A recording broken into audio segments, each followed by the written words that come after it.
O Código de Defesa do Consumidor está completando 25 anos e uma das máximas de maior difusão até aqui é a de que o cliente tem sempre razão.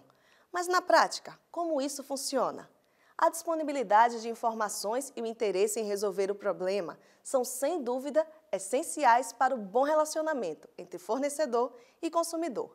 Veja mais no Interferência de hoje.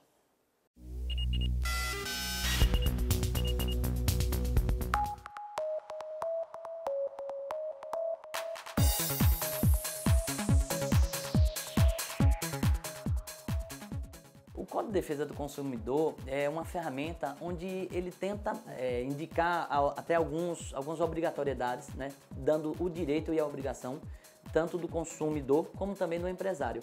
Então é uma ferramenta muito útil e de grande valia para estarmos até mediando, né, os interesses mútuos.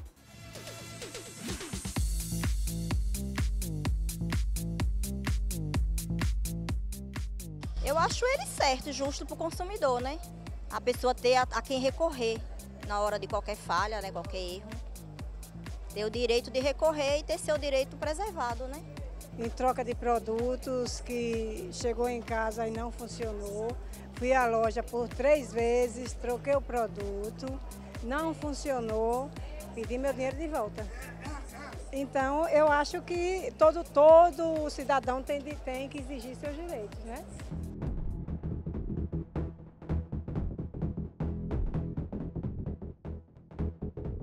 Eu diria que o grande fato que provoca uma reclamação, uma ida ao judiciário ou uma ida a um órgão de defesa do consumidor, não é nem o fato do funcionamento imperfeito do produto ou a má prestação de serviço, mas é a falta de atenção que se dá às reclamações do consumidor. Por exemplo, quando se faz uma compra pela internet ou via telefone, quando você liga para comprar, atende rápido. Mas se você ligar em seguida para tirar uma dúvida, ou para cancelar, ou para fazer uma troca, aí já se cria uma dificuldade. Parece-me que é o seguinte, você tem 1000 linhas para fazer uma venda e uma para atender tudo aquilo que não for venda. Então, o que leva o consumidor a ir ao judiciário, a ir aos órgãos de defesa do consumidor, é a insatisfação com a relação. Ninguém vai, que ainda que o produto apresente problemas, se ele for bem atendido perante o fornecedor, ele não vai procurar o judiciário, ele não vai procurar o órgão de defesa do consumidor. Então, antes de tudo, ele vai pela insatisfação. Essa é a regra geral.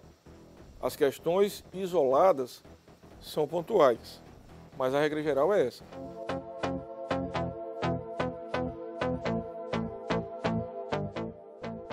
Muitas vezes, vamos lá, tem problema, porque ele não quer dar garantia, porque na hora de vendas eles dão garantia, mas não tem como se provar, porque realmente não tem nem código de barra, não tem nada, não tem segurança nenhuma. Então, muitas das vezes cria problema por causa disso, que nós não temos o código. Tem duas análises aí. A primeira delas, se eu for para o aspecto da lei, vamos para a questão de vestuário. Se eu for para o aspecto legal, aí diz o seguinte, o fornecedor só é obrigado a trocar o produto em caso de problema, né? Em caso de vício, de defeito. Mas eu pergunto, qual é a realidade ofertada pelas lojas? É que sempre que se compra um produto de vestuário, que se não gostou, vai lá e troca. Então, se essa é a realidade, por que quando o consumidor vai em cima dessa expectativa que lhe foi criada e que essa é a realidade que é passada para ele, aí a loja fala, não vou trocar porque eu não sou obrigado a trocar. Eu penso o seguinte, existe a literalidade da lei, que isso é obrigado a trocar se apresentar problema, mas a realidade não pode ser desconsiderada. Então, por exemplo, trocar roupa branca, a realidade diz que não se troca. Então eu tenho que trabalhar com a realidade. Ou eu tenho que informar o consumidor exatamente as regras do meu estabelecimento. Basta informar? Não. Essas informações têm que estar de acordo com a lei. Então, o correto é vender ao consumidor, colocar na etiqueta se troca, se não troca, prazo de troca e condições para a troca.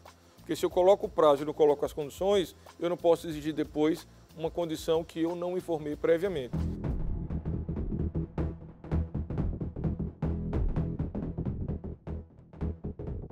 Eu já comprei um celular, aí eu comprei um celular, deu problema, eu fui na loja, aí lá não tinha mais a garantia, né? Então eu tinha que correr atrás, e é muito difícil, aí o que eu faço? Compro outro, porque eu sei que é difícil, entendeu? É um ferro elétrico que comprei e automaticamente não foi testado o ferro elétrico. E na hora que eu fui usar o ferro estava com problema. Eu voltei para a loja, fui reclamar sobre o ferro que não estava esquentando. Ele falou que não podia trocar, porque o ferro não foi testado. Quer dizer, qual o direito que eu tenho? Nenhum. Existem alguns produtos que não podem ser trocados, como peças íntimas e produtos alimentícios que você possa violar, né, o conteúdo dele. Então isso aí o CDC ele deixa bem claro, orientando o que pode e o que não pode.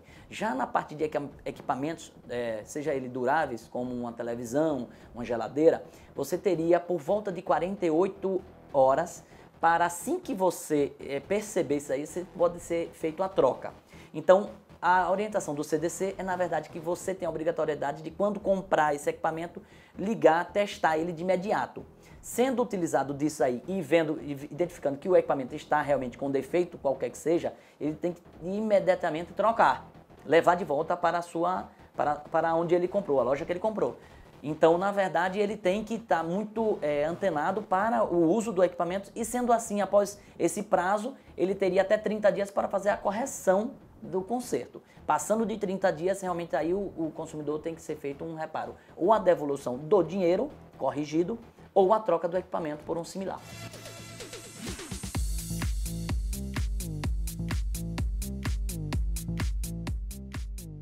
E já recorri, algumas vezes foram atendidos, outros não, porque infelizmente ainda tem muita coisa que tem que melhorar no sistema.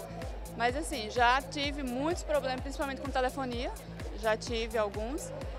E assim, ter que resolver é uma coisa, mas assim, eles realmente querer resolver é outra. E hoje o problema todo eu acho que é esse. Eles não têm assim, um querer em resolver.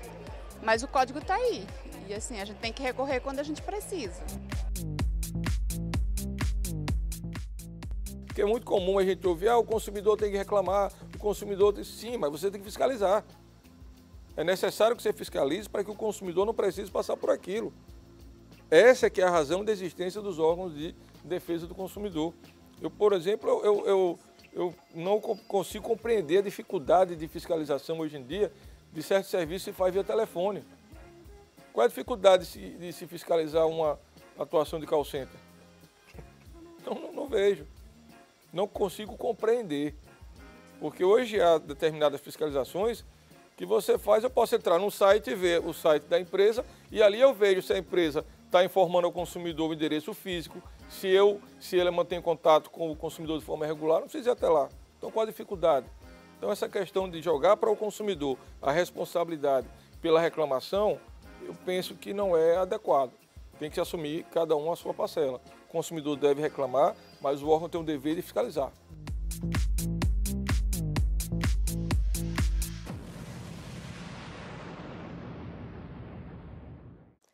Por hoje é só. Na próxima semana a gente se vê. Até lá!